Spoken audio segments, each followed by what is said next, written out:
Bonsoir. Aujourd'hui, en cette Saint-Thomas d'Aquin, nous allons mener l'enquête de ce 28 janvier. Nous fêtons aujourd'hui les Thomas, mais aussi les Charlemagne. Charlemagne est mort un 28 janvier. Comme par hasard, vous vous dites. Eh bien, j'ai cherché pour vous. Menant une enquête approfondie, j'ai compris que nous fêtions les Charlemagne à cette date-là, justement, parce qu'il est mort ce jour-là. Et non le contraire. J'ai continué mon enquête et j'ai remarqué que nous fêtions les anniversaires de Elijah Wood, Nicolas Sarkozy et Richard Anconina. Et là vous vous dites, et alors?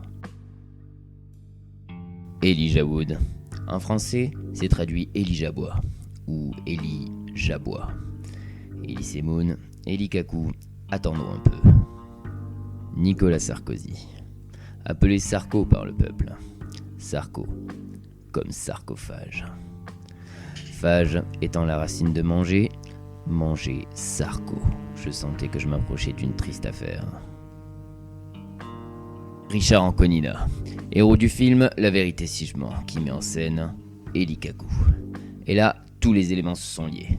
Élie Jabois signifiait clairement qu'Élie Kakou était un homme chien, ou un loup-garou voulant dévorer Nicolas Sarkozy.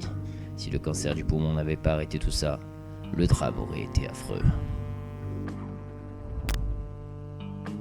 En parlant de drame. En 1393, le roi Charles VII a besoin d'être diverti. Un charivari est donc organisé, sauf que son frère Louis, le duc d'Orléans, apportant une torche a créé un incendie involontaire, tuant tout le monde sauf Charles VII et un de ses danseurs. Déjà très fragile mentalement, le monarque sombre définitivement dans la folie. L'histoire veut que depuis ce jour, le roi et son frère sont emprisonnés car le souverain n'est plus crédible, et son frère étant accusé de tentative de régicide et de sorcellerie.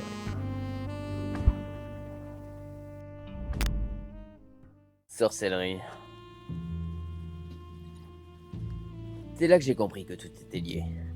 Le duc d'Orléans était un sorcier, qui a créé les loups-garous pour qu'ils se multiplient à chaque génération, et qui finissent par dévorer Nicolas Sarkozy. Triste affaire. Des loups-garous ? Ouah. Je suis bourré. Bon, écoute, décarte d'ici. Je vais reprendre, merci. Désolé pour ça. En 2002, Jean-Paul II demande aux avocats catholiques de plaider le divorce. Sûrement un pote à Julie Graziani. Et puis si on est au SMIC, faut peut-être pas divorcer non plus dans ces cas-là. Si tu veux, à un moment donné, quand on se rajoute des difficultés sur des difficultés et des boulets sur des boulets, on se retrouve dans des problèmes. Oui, c'est une vanne que j'ai écrite en novembre 2019. C'est une affaire qui nous faisait marrer à l'époque. Et en 1887, nous avons débuté la construction de la Tour Eiffel. Et c'est là qu'ils sont tous les loups-garous. Mais va décuver, putain! Il m'a foutu le doute, ce con. Ouais, Benjamin? Ouais, Mick.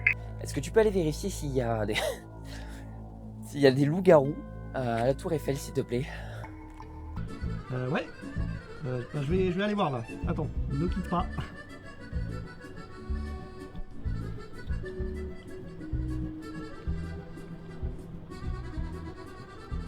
Oui.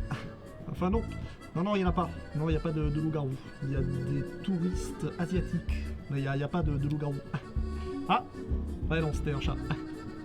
Ouais, allez. La visette.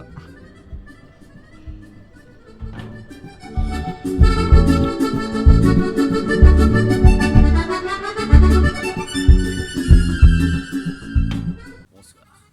Aujourd'hui, en cette Saint-Thomas d'Aquin, nous fêtons aujourd'hui les Thomas, mais aussi les Charlemagne. Menant une enquête approfondie, j'ai compris que nous fêtions les Charlemagne à cette date-là. Ça passe de côté si je bug un peu, Oui. si je suis bourré. J'ai compris que nous fêtions les Charlemagne à cette date-là, justement parce qu'il est mort. Menant une enquête approfondie, j'ai compris que Charlemagne était mort à cette date-là. Quoi? C'était pas ça? Que nous fêtions le Charlemagne à cette Ah date-là. merde. Menant une enquête. C'est ta faute. Ça- Pour qu'ils finissent par dévorer Nicolas Sarkozy. À chaque génération. Ok. Et c'est une fin de tournage pour le monsieur bourré. Bravo! Clap, clap, clap, clap, clap.